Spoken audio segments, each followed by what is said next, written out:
Class 12 maths NCERT. यदि आप प्रतिदिन क्लास करना चाहते हैं तो फेसबुक पर स्टडी नॉलेज सर्च करें और उस पेज को लाइक करें और हमें फॉलो करें, जिससे आपको नोटिफिकेशन मिल सके। प्रतिदिन सुबह 6 बजे लाइव क्लासेस चलाया जाएगा एनसीईआरटी मैथ्स क्लास 12।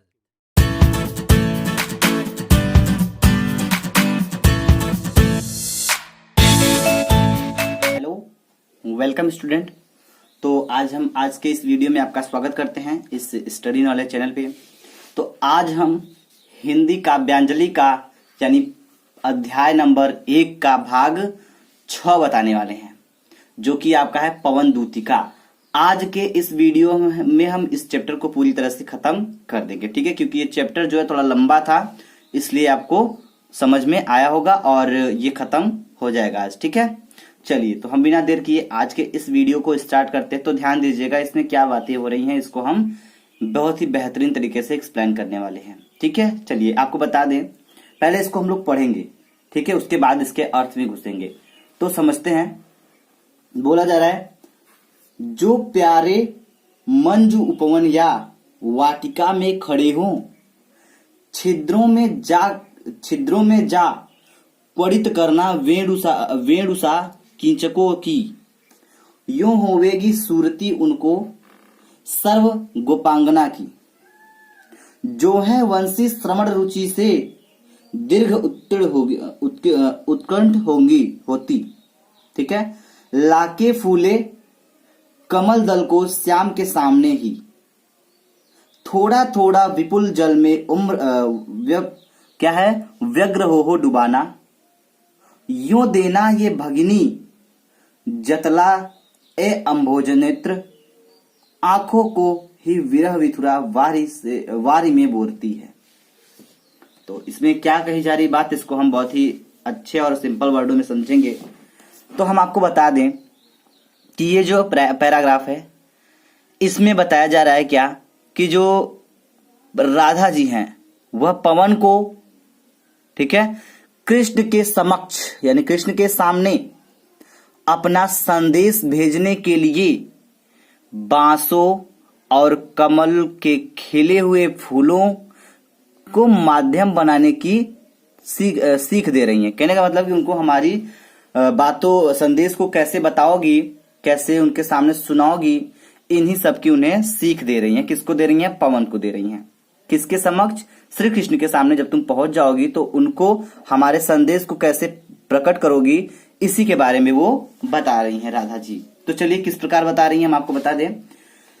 जो प्यारे मंजू उपवन या वाटिका में खड़े हो, तो इसमें बताया जा रहा है राधा जी कहती हैं कि यदि तुम्हें कृष्ण किसी उपवन या बगीचे में खड़े नजर आए, ठीक है, खड़े नजर आए, तो क्या करना? छिद्रों में जाग क्वरित करना वेणुसा कीचकों। तो हम आपको बता दें कि इसमें क्वरित का मतलब होता है बजाना, वेणु का मतलब होता है बांसुरी, कीचक का मतलब होता है बांस, ठीक है। तो इसमें बताया जा रहा है कि तो तुम क्या करोगी, जब तुम्हें किसी बगीचे में या किसी उपवन में श्री कृष्ण खड़े नजर आए, तो तुम बांसों के छिद्रों में, बोला जा रहा है ना, छिद्रों में जाके मतलब बांसों के छिद्रों में जाकर, ठीक है, क्या करना? क्वणित करना वेणुसा कीचकों को। बांस के छिद्र में जा करके तुम क्या करना? उसे बजाना, पहुंचकर कैसे बजाना? बांसुरी के समान बजाना। तो जो वाटिका में बांस लगे हुए हैं, उन बांसों के छिद्रों में घुसकर तुम उसे बजाना, इस तरह बजाना जैसे बांसुरी बजती है, ठीक है, बांसुरी के समान पहुंचकर उसे बजाना। आगे बोल जा रहा है, यूं होवेगी सूरती उनको सर्व गोपांगना की, ठीक है। तब क्या होगा जब तुम बजाओगी, तो ताकि उन्हें उनकी बांसुरी के सुनने के लिए, बांसुरी को सुनने के लिए क्या बोला जा रहा है? उनको सर्व गोपांगना, उनको यह याद हो जाएगा, क्या हो जाएगा कि ताकि उन्हें उनकी बांसुरी सुनने के लिए व्याकुल होती गोपियों की याद आ जाए। ठीक है, कि उनकी बांसुरी की धुन सुनने के लिए जो गोपियां हैं, ये बताया जा रहा है ना, गोपांगना की, गोपांगना मतलब होता है गोपियां।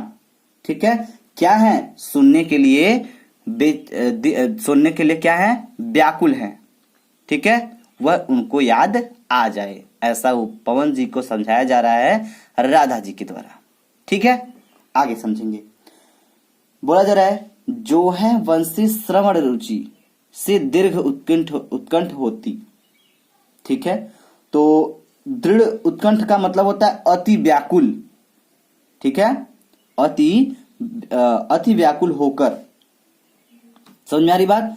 और क्या बोला जा रहा है इसमें, तो उसमें बताया जा रहा है क्या, कि आगे राधा जी कहती हैं कि मेरे प्रियतम के सामने, ठीक है, उन्हें मेरे प्रियतम के सामने क्या करना, लाके फूले कमल दल को श्याम के सामने ही थोड़ा थोड़ा विपुल जल में व्यग्र हो डुबाना। सिंपल इसमें कहने का मतलब यह है, हम आपको बता दें, व्याग्र मतलब होता है व्याकुल। ठीक, तो इसमें बताया जा रहा है कि उनको यह याद दिला देना, क्या दिला देना, कि मेरे प्रियतम अर्थात मेरे श्री कृष्ण के सामने खिले हुए कमल की पंखुड़ियों को। ठीक है, तो इसमें आपका कमल दल का मतलब क्या है, कमल दल का मतलब कमल की पंखुड़ियां। ठीक है, वही बताया जा रहा है कि उस कमल के फूल पंखुड़ियों को तुम व्याकुल होकर थोड़ा थोड़ा जल में डुबाना, ताकि ये बहन उनको यह याद आ जाए, क्या आ जाए, कि यह देखकर उनको इसका आभास हो जाए कि कमल के नेत्रों वाली राधा उनके वियोग में, यानी उनके याद में क्या हो रही हैं, व्यतीत होकर अपने नेत्रों को आंसुओं में डुबोई रखती हैं, अर्थात दिन रात रोती रहती हैं। तो वही बोला जा रहा है कि यो दोनों ए भगनी जतला दे अम्भोज नेत्र का मतलब है कमल से नेत्र वाले, अर्थात कमल से नेत्र वाले, अर्थात राधा जी उनके वियोग में आंखों ही विरह विधुरा वारी बोलती हैं, आंखों में अपने दोनों आंखों को आंसुओं से हमेशा डुबोई रखती हैं, अर्थात हमेशा रोती रहती हैं, ऐसा उन्हें जतला देना। समझ में आ गया बात। चलिए आगे बढ़ते हैं हम लोग। चलिए तो ध्यान दीजिएगा, अगला स्टेंजा है जो कि ये लास्ट है, इसको हम बता के खत्म करते हैं इस चैप्टर को भी। ठीक है, तो आपको बता दे, इसमें बोला क्या जा रहा है कि सूखी जाति मलिन तलिका जो धरा में पड़ी हो, तो पांव के निकट उसको श्याम के ला गिराना, यूं सीधे से प्रकट करना प्रीति से वंचिता हो, मेरा होना अति मलिन और सूखते नित्य जाना। ठीक है, कोई पत्ता नवल तरु का पीत जो हो रहा हो, तो प्यारे के दृढ़ युगल के सामने ला उसे ही धीरे धीरे संभल रखना और उन्हें यूं बताना, पीला होना प्रबल दुख से प्रेषित सा हमारा। बहुत ही ध्यान समझिएगा, इसमें बहुत ही अच्छी बात कह रही है राधा जी, समझाते हुए कह रही हैं। क्या कह रही है, पहले हम आपको ये बता देते हैं। तो इस पैराग्राफ में राधा श्री कृष्ण के पास पवन को दूत के रूप में भेजने के पहले समझा रही हैं, क्या कर रही हैं, कि वह मथुरा में, ठीक है, मथुरा की भूमि पर पड़ी हुई मलिन लतिका पेड़ के पीले पत्ते के माध्यम से उनके प्रियतम अर्थात उनकी प्रेमिका की स्थिति के भाव को कैसे कराएंगी, कैसे याद कराएंगी, उसी के बारे में बताया जा रहा है।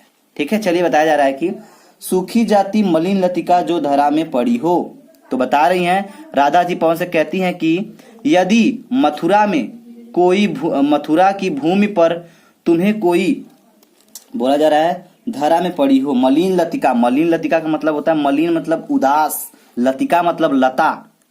ठीक, लता। तो बताई जा रही है कि आगे कोई उदास, ध्यान दीजिएगा, कहती है कि तुम्हें कोई मुरझाई हुई लता दिखाई दे तो उसे क्या करना, आगे बोला जा रहा है, तो पांवों के निकट, तो उनके चरण के पास निकट ले जाकर उसको श्याम के ला गिराना, अर्थात मेरे प्रियतम श्री कृष्ण के चरणों में यानी पैरों के पास ले जाकर गिरा देना। ठीक है, आगे देखिए, मेरा होना अति मलिन और सूखते नित्य जाना, कहने का मतलब इस प्रकार उनके समक्ष स्पष्ट रूप से यह प्रकट कर देना कि प्रेम विहीनी रहकर मैं भी उनकी लतिका की तरह मुरझाकर सदा सूखते जा रही हूँ। कहने का मतलब कि जिस प्रकार वह लता सूख गई है एकदम, उसी प्रकार मैं अर्थात उनकी प्रेमिका क्या हूं, उनके विरह में उस मुरझाई हुई लता के समान सूखती जा रही हूं, पीले क्या सूखते जा रही हूं उनके प्रेम में। ठीक है, आगे देखिए, बोला जा रहा है,